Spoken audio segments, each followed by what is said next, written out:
오늘 수요예배 갈라디아서 2장 11절부터 21절의 말씀을 여러분과 함께 나누려고 합니다. 갈라디아서 2장 11절에서 21절에는 누가? 바울이 누구를 책망했습니까? 베드로를 책망한 거예요. 왜 바울이 게바를 책망했을까요? 겉으로 드러나는 것은 외식했기 때문이에요. 뭐라고요? 외식했기 때문에. 그러면 베드로 게바가 한 외식은 뭘까? 이걸 찾아야 되겠죠? 베드로인 게바가 도대체 어떤 일을 했길래 바울에게 공개적으로 책망을 받았냐는 거예요. 그럼 무슨 일을 한 거예요, 게바가? 외식의 유혹. 응? 그러니까 외식을 했는데 밖에 나가서 밥 먹은 건 아니고 왜 게바한테 바울은 외식했냐고 했냐면 왜 그랬을까요? 유대인. 이제 말씀해 드릴게요. 예루살렘에 있는 베드로나 야고보나 그 다음에 요한은 바울을 인정했어요. 이 전에 2장 앞절에 나오면 14년 말에 예루살렘에 올라가서 요한과 베드로와 야고보에게 만났다고 나와요. 이 바울이. 그리고 서로 친교의 악수를 나누었다라고 해요. 다시 말해 바울이 전하는 그리스도의 도나 예루살렘 교회의 사도들이 전하는 도나 같아요, 틀려요? 같아요. 같아가지고 서로 뭘 나눴다? 친교의 악수를 나눈 거예요. 그러니까 이제 예루살렘 교회에서 그 바울의 그 이방 선교에 대해서 서로 왕래가 있게 되겠죠. 그러면서 베드로가 누구한테 온 거예요? 여기 보니까 안디옥에 이르는 거예요. 근데 안디옥에 이르러가지고 뭐를 했냐 봤더니 이방인들과 함께 뭐 한 거예요? 식사를 한 거예요. 그런데 되게 중요한 게 있어요. 유대인들은요, 이방인들과 함께 밥을 먹는다, 안 먹는다? 안 먹어요. 왜냐면 예수님이 복음서에서도 유대인들이 예수님의 제자들과 예수님을 막 뭐라고 내세운 게 뭐냐면 당신은 왜 세리들과 죄인들하고 밥을 먹습니까? 그래요. 다시 말해 그들이 밥을 먹는다는 것은 용납하는 거예요. 뭐냐면 죄인들을 용납한다는 의미. 그러니까 죄인들과 함께 어울리고 나는 그 사람들과 함께 있습니다 라는 게 그 식사하는 식탁 문화, 식탁법이라는 거예요. 근데 지금 바울은 이방인들과 어떻게 했습니까? 함께 식사를 했겠죠. 그러니까 그리스도의 법을 봤을 때 안디옥에 온 게바는 바울이 그리스도의 법을 따라서 이방인 선교를 하니까 바울이 이방인들과 밥 먹는 거에 대해서 자기도 어떻게 되는 거예요? 받아들였겠죠. 왜냐면 그리스도의 법에서는 그리스도 예수도 누구와 밥을 먹었으니까 죄인과 밥을 먹고 세리들과 밥을 먹었으니까. 그래서 베드로가 지금 어떻게 하는 거예요? 바울과 바나바와 여러 사람들과 함께 안디옥 교회에서 이방인들과 밥을 먹고 있었던 거예요. 근데 마침 이때 누가 온 거예요? 예루살렘에서 야고보가 보낸 그 예루살렘 교회에 야고보가 보낸 누가? 유대인들이 온 거예요. 그 유대인들이 오니까 게바가 지금 뭐 한 거예요? 깜짝 놀래가지고 그 자리에서 밥 먹던 자리에서 일어나서 나가버린 거예요. 이해합니까? 그리고 또 그 밥 먹고 나가버리니까 함께 밥을 먹고 있었던 누구? 바나바까지 또 내가 이방이라고 밥을 먹으면 안 되는 건가? 라고 하면서 유혹을 받았다는 거예요. 이런 일이 발생한 거예요. 그랬을 때 바울이 베드로한테 뭐라고 얘기했냐면 게바한테 뭐라고 했냐면 너는 외식을 했다 그래요. 이제 중요한 겁니다. 외식을 했다고 말한 이유가 뭐냐 보면 밥 먹는 자리에서 일어나서 나갔다는 거예요. 근데 그건 표면적인 거고 지금 바울이 게바를 책망하는 것은 뭐냐면 너가 그리스도의 법을 따르면서 네가 그리스도의 법을 따른다고 하면서 너의 행동은 뭐 한다는 거예요? 유대인의 율법을 따르는 거예요. 그러면 그리스도인의 법을 따르면 행동도 뭘 따라야 돼요? 그리스도의 행동을 해야 되겠죠. 근데 그리스도의 법을 따른다고 하면서 행동은 무엇 하니까? 유대인의 행동을 하니까 외식한다고 하는 거예요. 다시 말해 외식이라는 건 뭐냐면 내용과 형식이 일치하지 않는 거예요. 속마음과 겉사람이 일치하지 않는 거예요. 그런 걸 우린 뭐라 그래요? 외식한다 그래요. 두 번째, 사실 예수님께서는요, 그 유대인들을 책망할 때 아무 유대인들한테 그들의 모든 법에 대해서 책망하지 않았어요. 유일하게 제가 발견한 끝에 유일하게 예수님이 유대인들을 책망할 땐 뭐냐면 외식하는 자들이에요. 그러니까 예수님이 죄인들을 책망하지 않아요. 오히려 예수님은 죄인들에게 구원의 도를 전해요. 그잖아요. 그러니까 예수님이 책망하는 자들은 죄인이 아니었다는 거예요. 그런데 예수님한테 책망받은 자는 누구였다? 외식하는 자였다는 거예요. 자, 바울이 책망하는 게 예수님처럼 외식하는 자를 책망하는 거예요. 또 나아가서 오늘날 우리에게 적용을 한다면 우리는요, 죄인을 책망할 수 있는 권한이 없어요, 우리한테는. 근데 누구를 책망할 수는 있다? 외식하는 자들을 책망할 수 있다라는 거예요. 이걸 내가 첫 번째로 여러분들에게 전해주고 싶어요. 다시 말해 우리는 책망하고 교정하고 바르게 세워야 되는데 아무나 바르게 세우고 아무나 훈수 두고 아무나 가르치려고 하면 된다 안 된다? 안 돼. 죄인들은 가르칠 수 없어요. 죄인들은 구원의 도를 모르기 때문에 구원의 도를 전해야 되는 거지 가르치는 대상이 아니에요. 근데 구원의 도를 아는 거야. 구원의 도를 안다고 하면서 거짓되게 행동한다면 그들을 뭐 해야 된다? 교정하고 책망해야 되는 게 오늘날 우리 그리스도인의 권세이자 권능임을 잊지 마시기 바랍니다. 그렇다면 예수님이 유대인을 책망한 건 뭐냐면 하나님의 말씀을 받은 자들이 하나님의 말씀을 전한다고 하면서 누구의 말을 전했다? 장로의 율법을 전했다는 거예요. 다시 말해 사람의 율법을 전했다는 거예요. 그럼 책망 받아야 된다? 안 책망 받아야 된다? 책망 받아야 된다는 거죠. 오늘 게바도 바울에게 책망 받은 것은 그리스도의 도를 전해야 될 사람이 뭘 전한 거예요? 유대 율법을 전했기 때문에 책망 받은 거예요. 그렇다면 예수님과 바울은 깨달았는데 도대체 유대인들과 게바는 못 깨달은 게 뭔가 우리는 살펴봐야 돼요.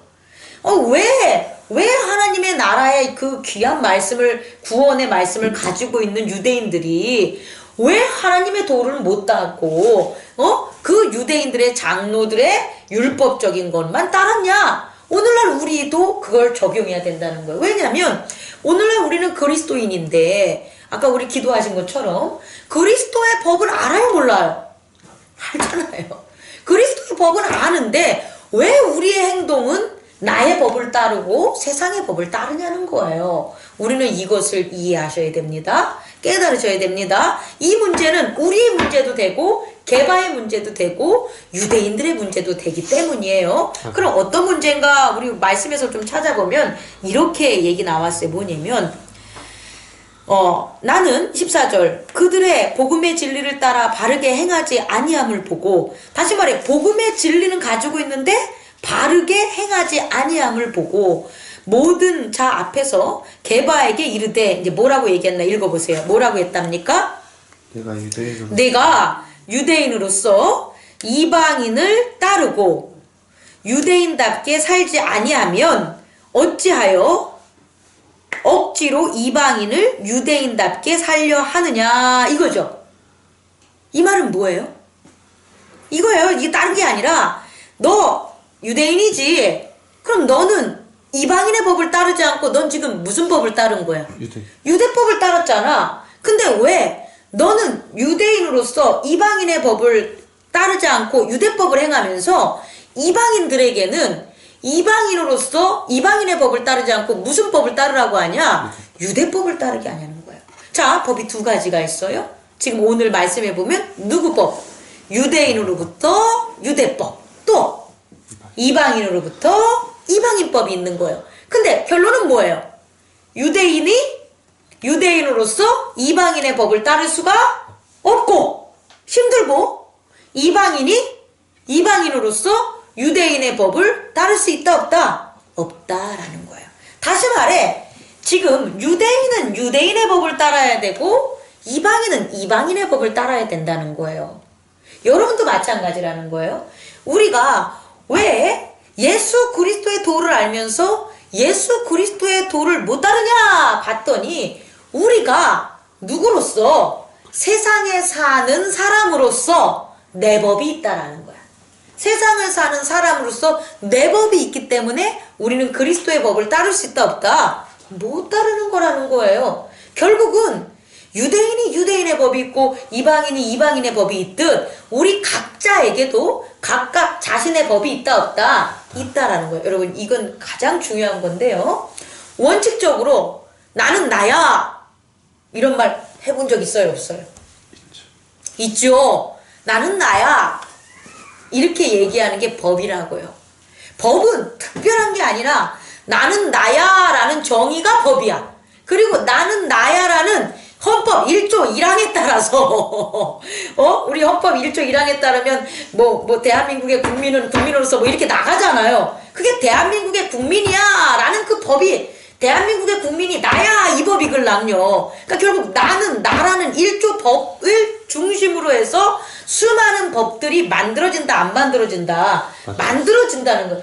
유대인이 이방인이면 왜 법이 만들어지겠어요? 안 만들어지죠. 근데 유대인이 유대인이니까 그게 1조 1항이 돼서 뭐가 되는 거예요? 법이 만들어지고 그 법이 뭐다? 율법이 되는 거예요. 이제 이걸 여러분들과 함께 한번 이해해 봅시다. 그러면 왜 나는 나야 라고 할까요? 왜 유대인은 유대인이야 라고 시작이 되고 왜 이방인은 이방인이야 라고 시작이 될까요? 우리는 이것에 주목해 봐야 돼. 왜 나는 나야?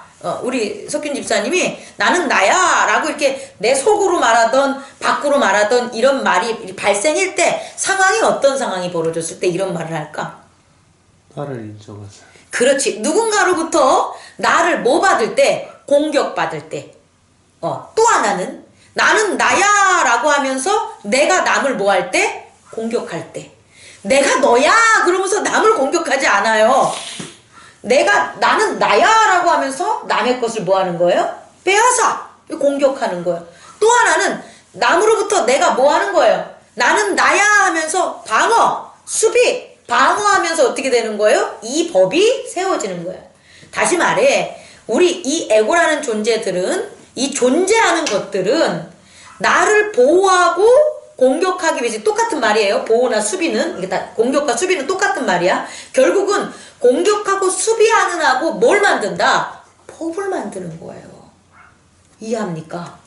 법이 만들어지지 않으면 나를 보호할 수가 없어요. 유대인이 유대법을 만들지 않으면 유대인이 유대 나라를 그걸 지킬 수 있어요 없어요? 없어요. 이방인이 이방인의 법을 안 만들면 이방인이 자기 나라를 지킬 수 있어요 없어요? 없어요. 우리가 나는 나야 라는 에고의 법을 만들지 않으면 우리 스스로를 지킬 수 있어요 없어요?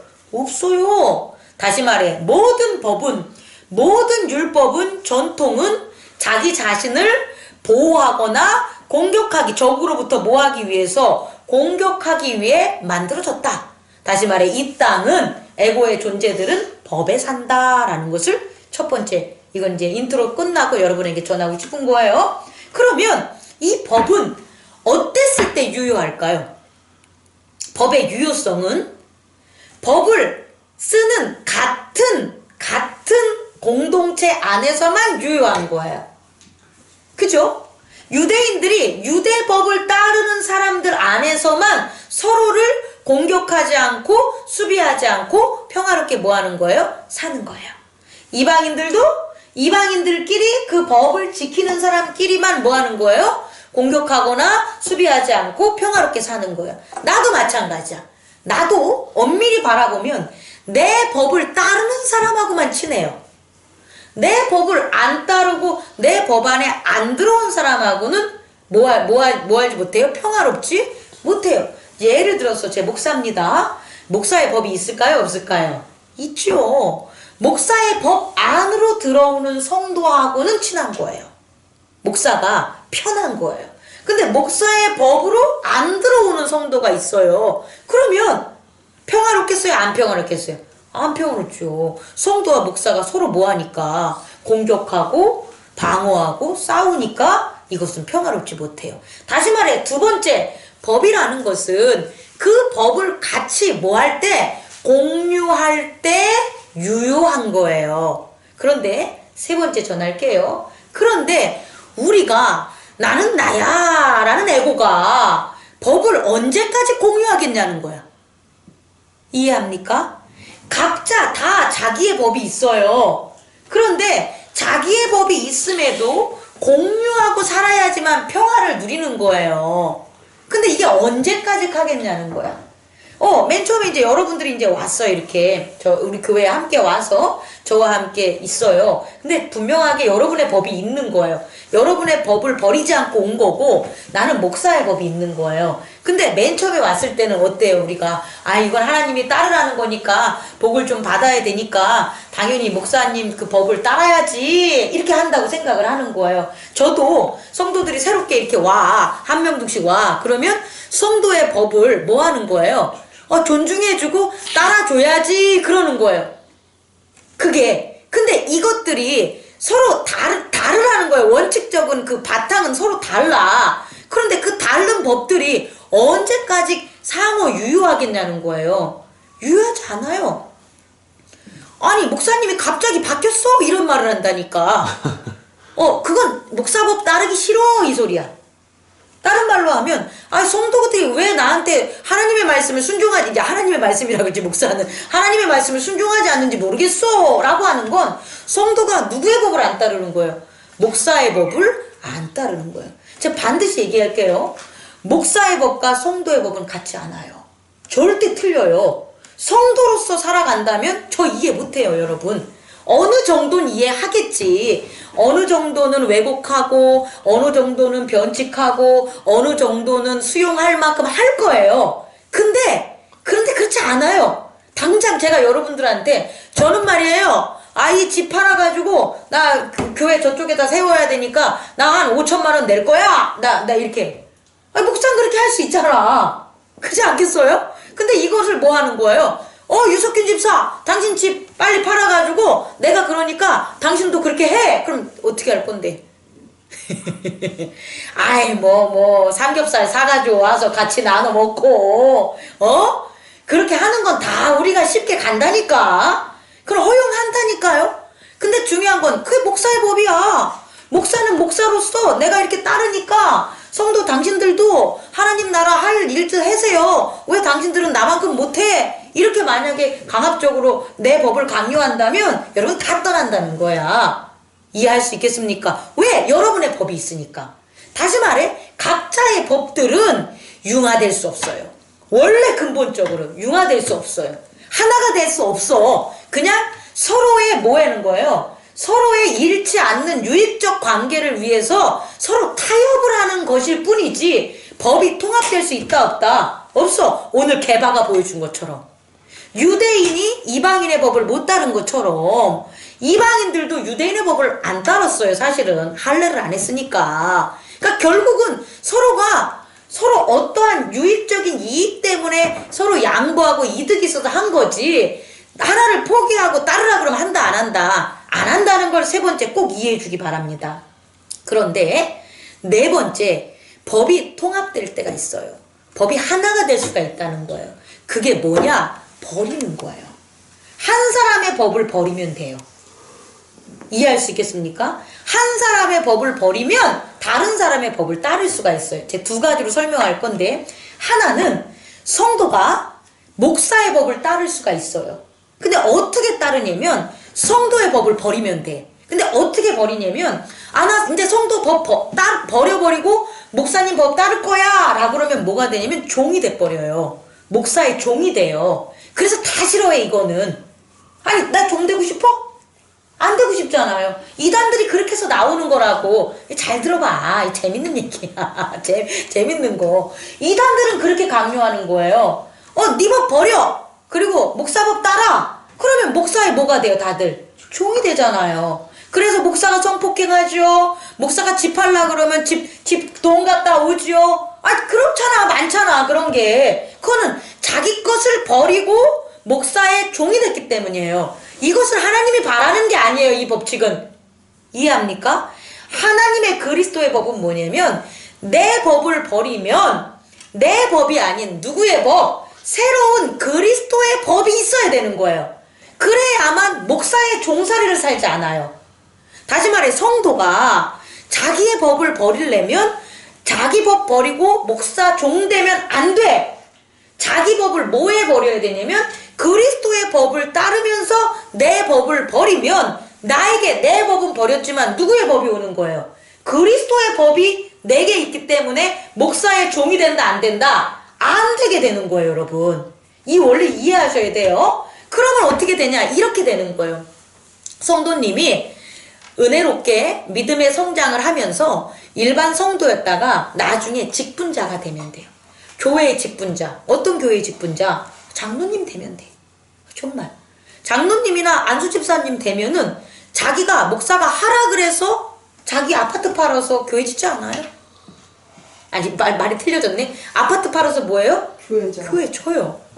아니 대한민국이 그랬다니까. 대한민국에 있는 교회들이 다 그런 거예요. 근데 그분들이 그냥 집 살 때 한 게 아니라고. 집 살 땐 자기 법을 못 버려. 근데 점점 은혜 가운데 그리스도의 법을 자기의 법으로 세우면서 직분자가 된 거예요. 그래 가지고 어떻게 되는 거예요? 그리스도의 법을 따라서 그리스도의 법이 되니까 교회의 직분자가 되니까 당연히 목사님보다도 더 잘하는 사람이 되는 거야. 교회를 위해서. 목사도 목사법 못 버리면 자기 집 못 팔아. 그렇지 않겠습니까? 내가 살아야 되는데 목사도 그리스도의 법을 배워야지 목사법을 뭐 하는 거예요? 버려지게 되는 거예요. 안 그러면 성도들 종 된다니까? 종으로 살기 싫어하는 거예요. 그래서 안 버려. 그러니까 목사도 그리스도의 법이 있어야지만 뭐가 되는 거예요? 목사의 법을 버리게 되는 거예요. 그러면 이제 우리 통합이 되는 거예요. 어떻게? 성도와 목사가 자기 법들을 다 모해서 버리고 그리스도의 법을 뭐하니까? 받으니까 하나가 돼서 통합이 돼서 따르게 되는 거야. 이제는 그리스도인이 그리스도인의 행실을 뭐 할 수 있다? 할 수 있다라는 거예요. 잘 들어봐요. 부모와 자녀의 법은 같다 틀리다. 달라. 원초적으로 이해를 하라고. 원리적으로. 그래서 자녀 보고 야 너 나 좀 이해해줘. 그러면 이해돼 안 돼? 안 돼. 자녀도 마찬가지야. 부모가 내 법하고 같다 틀리다. 달라. 그래서 부모가 나를 이해해줬으면 좋겠다. 내 말과 내 뜻대로 부모가 따라줬으면 좋겠다. 말도 안 돼. 안 따라주는 거야. 근데 이 법이 통합되는 일이 벌어져요. 언제 벌어지는지 압니까? 응? 자녀가 부모가 되면 돼. 자녀가 성장해서 어느덧 부모가 되면 자녀의 법은 뭐 하는 거예요? 버리게 되고 내가 뭐가 되니까? 부모가 되니까 부모의 법을 알게 되는 거야. 그랬을 때는 이제 부모의 마음을 뭐 한다? 이해해서 하나가 될 수 있는 거예요. 만약에 우리 유집사가 엄마의 법과 하나가 못 되면 아직 덜 큰 거야. 아직 아인 거야. 애들인 거야. 그러니까 부모 법이 안 되는 거야. 근데 내가 결혼을 안 해도 부모와 같은 마음을 갖게 돼. 내가 가장의 마음을 갖게 돼. 그럼 이제 나의 자녀의 법은 어떻게 된다? 버리게 되는 거야. 이게 자연적인 그리스도의 법이라는 거예요.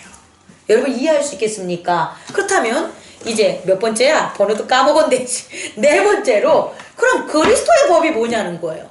바울과 예수 그리스도는 그리스도의 법을 따랐는데 지금 게바와 유대인들은 그리스도의 법을 사실은 모르는 거 아니에요. 아직 못 따른 거잖아요. 그렇다면 그리스도의 법이 뭐냐라는 걸 이제 제가 여러분들에게 전하겠습니다.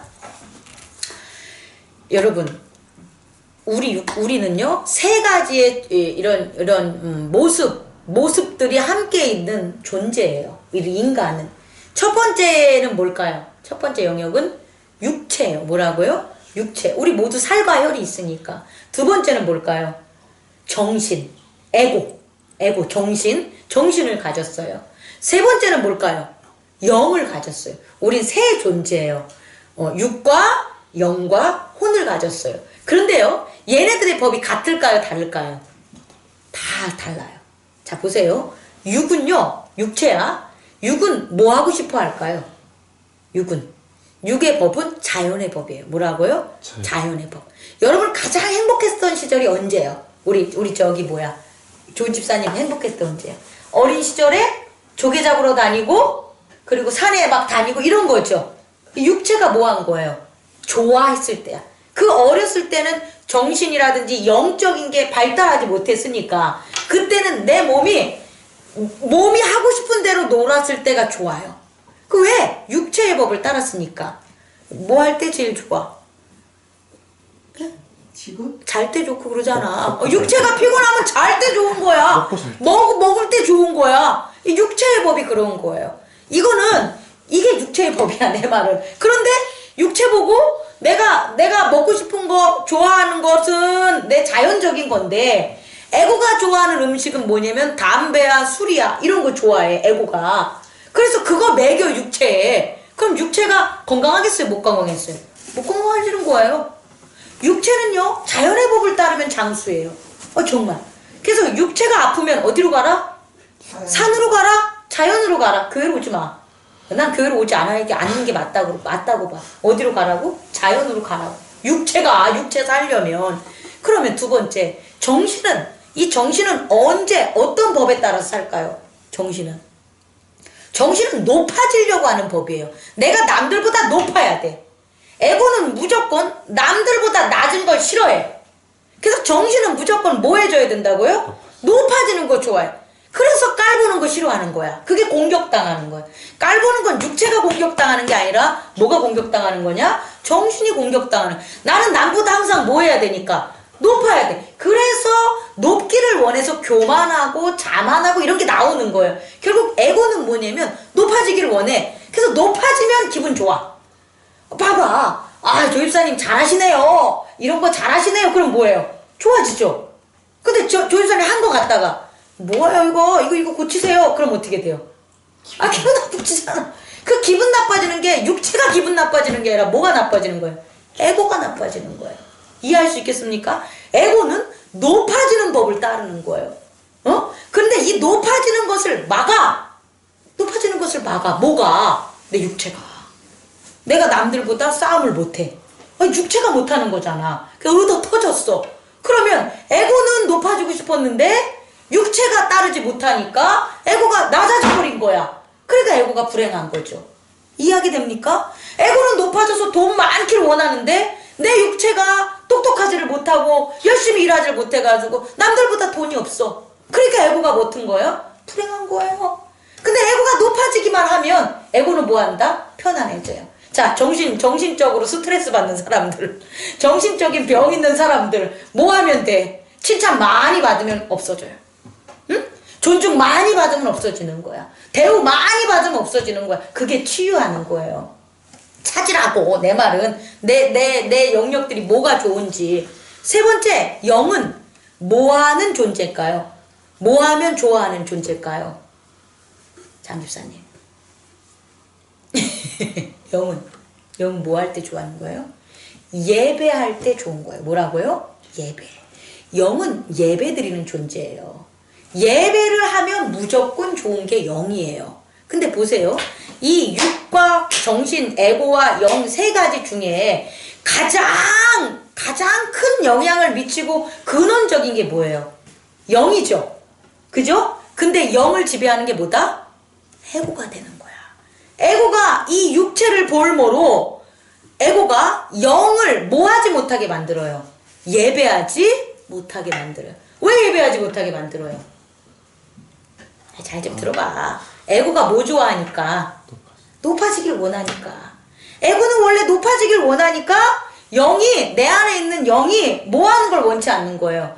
예배 드리는 걸 원치 않는 거야. 그럼 내가 뭐 하니까? 낮아지니까. 그래서 에고가 내 안에서 영이 하고자 있는 예배를 막는다, 안 막는다? 막는 거야. 그럼 우리 봅시다. 아니, 내 안에 육도 있고, 육의 법도 있고, 정신의 법도 있고, 영의 법이 있는데, 이것들이 하나가 됐어요, 안 됐어요?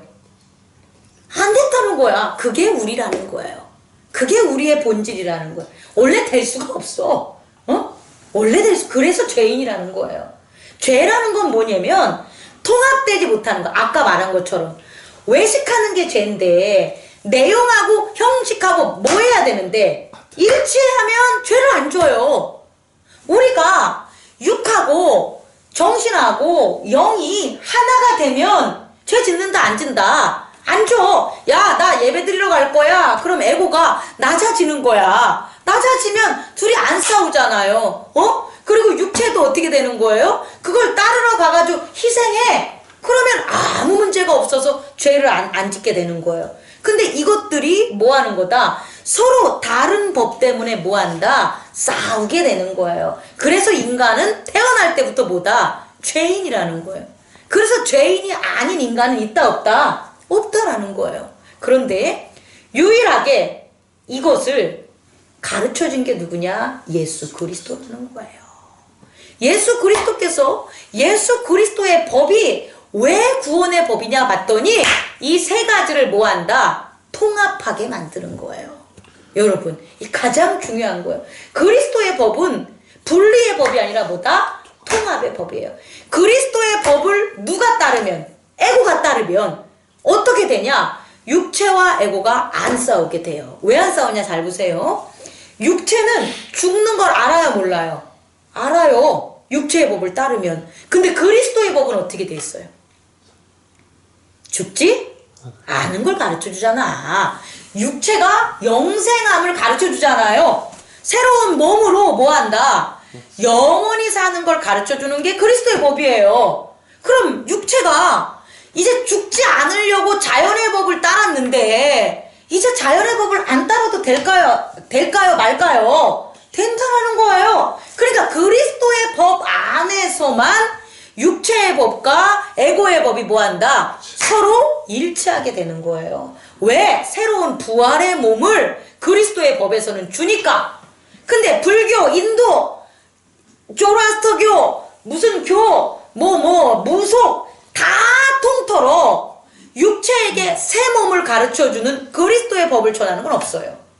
그러니까 걔네들은 끝내 뭐 하는 거예요? 분리할 수밖에 없는 거예요. 끝내 분리돼서 죄 문제를 해결하지 못해요. 육체를 버리거나 정신이 육체를 버려야 돼. 근데 어떻게 정신이 육체를 버릴 수가 있겠냐는 거예요. 못 버려요. 죽기 전에는 정신은 무엇을 나타내? 정신을 나타내는 게 뭐기 때문에? 육체이기 때문에 감금해놓는 것 뿐이지. 이해할 수 있겠습니까? 그리스도의 법은 육체와 정신을 뭐한다? 하나로 만들어요. 또 하나, 그리스도의 법이 에고와 영을 하나로 만들 수 있는 거예요. 어떻게? 에고는 높아지길 원하는데 영은 어떻게 해야 돼요? 예배를 드리길 원해서 낮아져야 되니까 싸웠잖아. 그런데 그리스도의 법은 뭐 있어요? 너가 낮아지면 그 낮아진다는 건 예배를 드리는 거예요. 너가 예배를 드리면 너를 뭐하게 만들겠다? 높이겠다라고 하고 이런 게 어딨어? 없어요. 어느 철학과 어느 종교를 봐도 예배자가 희생하는 걸 강조하지 예배자가 높아지는 것을 보존해주고 보장해주는 법은 있다 없다? 없어! 그래서 예배를 개판으로 드리는 거야. 근데 그리스도의 법은 아니라는 거야. 그리스도의 법은 너가 나한테 희생하고 예배하면 내가 너를 뭐로 만들어주겠다? 왕자, 보좌에 앉히겠다 그 소리예요. 예수 그리스도께서 왜 십자가를 지셨겠습니까? 우리를 위해서 왜 십자가에 희생제사를 드렸냐는 거예요. 왜 산제사를 드렸던 거예요. 하나님이 너를 뭐 하겠다? 들어서 라이즈드 해가지고 보좌 위에 뭐 하겠다? 앉히겠다라고 법을 세운 게 누구의 법이니까? 하나님의 법이니까. 예수가 따른 거 아니겠습니까? 그리스도의 법이니까. 이해하실 수 있겠습니까? 우리도 마찬가지예요. 우리도 에고가 예배를 정말 잘 드리는 영을 따르면 영과 하나가 되면 결국 높아지는 게 뭐가 되는 거예요? 에고가 되는 거예요. 여러분 제가 예배 드리는 것밖에 없잖아요. 근데 그 예배 드리는 것밖에 없지만 여러분들이 저를 뭐 하는 거예요? 목사로 높여주는 거잖아요. 저는 낮아지지만 예배자로서 낮이고 희생을 하지만 높아지는 이유가 누구의 법을 따랐기 때문이에요? 그리스도 예수의 법을 따랐기 때문이에요. 자, 마지막. 그럼 그리스도 예수의 법을 하나로 정리할 수가 있어요. 뭘까요? 사랑과 용서입니다. 뭐라고요? 사랑과 용서. 자, 보십시오. 지금 우리는 그동안 지금의 이 시간 동안 뭘 했냐면 사랑이라는 걸 지금 배운 거예요. 하나님의 그리스도의 무슨 법? 사랑의 법. 그리스도의 법 이꼴 무슨 법? 사랑의 법. 사랑은 뭐냐? 하나가 되는 거야. 다시 말해 육과 정신과 영이 뭐 한 거예요? 하나가 된 거야. 예수님과 하나님이 뭐 한 거예요? 하나가 되는 거예요. 성령님과 예수님과 우리가 어떻게 되는 거야? 하나가 되는 거야. 이걸 뭐라 그런다? 사랑이다 라고 하는 거예요. 하나가 되지 않는 건 사랑이 아니야. 부모와 자녀, 부모가 너 사랑해, 자녀 사랑해 라고 하는데 자녀와 하나가 되지 않아. 사랑하지 않는 거야. 이해할 수 있겠습니까? 목사가 성도를 사랑해. 그런데 성도와 하나가 되지 않아. 자기 주장만 해. 그러면 사랑하지 않는 거라고. 하나님의 법, 다시 말해 그리스도의 법은 뭐다? 사랑이에요. 그래서 하나가 된 거야. 지금까지 이해합니까? 우리 내면에선 하나가 된 거야. 내면의 세계에선 이미 하나가 된 거야. 그건 사랑이라는 걸 잊지 마시기 바랍니다. 결국 우리는 사랑이라는 것은 우리 안에 있는 내면에서 하는 거예요. 밖에 있는 사람하고 하는 게 아니라. 그럼 밖에 있는 사람하고는 무슨 법을 해야 된다? 용서의 법을 해야 되는 거야. 그래서 밖에 있는 사람한테는 뭐 해야 되냐면 긍휼히 여기면 돼요. 뭐라고요? 하나님이 우리를 어떻게 여겼기 때문에? 긍휼히 여겼기 때문에. 그걸 왜 안 하셨어?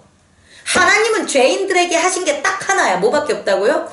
긍휼히 여긴 거밖에 없어요. 그럼 우리도 우리 아닌 우리의 내면의 세계가 아닌 바깥 사람들한테는 뭐 하는 것밖에 없어요? 긍휼히 여기는 것밖에 없어요. 그럼 긍휼히 여긴다는 것은 뭐냐면 그 사람을 불쌍히 여기는 거야. 불쌍히 여기니까 뭐 하는 거다? 용납하는 거예요. 그럼 용서하게 돼요. 그러면 봐봐요. 긍휼히 여겨서 그 사람을 불쌍하게 여겨서 그 사람이 행동한 것을 용납했어. 헤아려 줬어. 그럼 그 사람에게 죄가 있다 없다? 없다. 그래서 형제에겐 뭐다? 죄가 없다라는 거예요. 형제에겐 죄가 없다라는 것은 긍휼한 마음에서만 나오는 거예요. 그게 뭐다? 용서다. 됐죠? 그럼 정리하면 우리는 내면의 세계에서는 뭐 해야 된다? 그리스도의 법으로 사랑의 법을 따라야 되는 것, 통합, 하나가 되는 법을 따라야 되는 거고, 바깥 사람들에게는 뭐 해야 되는 거예요? 긍휼히 여겨가지고 그 사람을 불쌍히 여기고 헤아려줘서 뭐 하는 거다? 용서의 법을 따르면 돼요. 그럼 내가 이 사람에게 용서를 했어. 그럼 내 안에 있는 무슨 법이? 그리스도의 법이 이 사람한테 간 거야, 안 간 거야? 간 거야. 그럼 이 사람한테 역사하는 건 누가 역사하겠어요? 그리스도가 역사하는 거예요. 내가 하는 게 아니라. 이해합니까? 내가 이 사람을 용납하려고 하고 이 사람을 변화시키려고 하지 말고 이 사람을 뭐 하지 말라고. 내가 이 사람을 용납하고 용서해주면 여기에 무슨 법이 따른다? 그리스도의 법이 따르기 때문에 누가 작용하신다? 그리스도가 작용하신다. 근데 내가 관여할 건 딱 하나다. 뭐? 외식하는 자들. 그리스도의 법을 따른다고 하는데 그 행동에 있어서는 그리스도의 법이 아닌 사람들은 그리스도의 법은 그런 게 아니야 라고 뭐 하는 거다? 교정해줘야 되는 거야. 그건 우리가 해줘야 되는 거야. 그랬을 때 책망하는 거라는 거예요. 너 죄 졌어. 그러니까 책망하면 된다 안 된다? 안 돼. 그 죄진 사람들은 뭐 해야 된다? 용서해줘야 되는 거야. 그럴 처지니까. 아이고 저놈이 먹고 살려고 저렇게 했네. 주여, 저 먹고 살려고 저렇게 발간이면 저 쓰는 저자가 그리스도의 용서, 긍휼함을 배우기를 원합니다. 이렇게 용서해 주세요. 그러면 어떻게 되냐? 그 사람을 누가? 그리스도께서 변화시켜요. 그리고 기다리세요. 그리고 떠나보내세요. 그리고 우리는 그리스도의 법을 따르면 되는 거예요. 그게 바로 바울이 베드로에게 오늘 전해주고 싶은 거예요. 너가 이방인들한테 유대인의 법을 강요하지 말고 그리스도의 법을 우리가 전하니까 유대인의 법, 이방인한테 전하지 말고 그리스도의 법을 따르는 이방인들을 좀 봐라. 그리고 너는 어떻게 되냐? 그들을 긍휼하게 여기고 뭐해라? 용서하라. 그러면 너와 나를 구원한 그리스도께서 이방인들을 당연히 뭐하지 않겠느냐? 구원해 주지 않겠느냐라는 것을 내가 그런즉 그리스도와 함께 십자가에 못 박혔나니 그런즉 이제는 내가 사는 것이 아니요 오직 내 안에 그리스도께서 사시는 것이니라. 아멘. 우리가 그런 사람이 되기를 원합니다. 기도하겠습니다.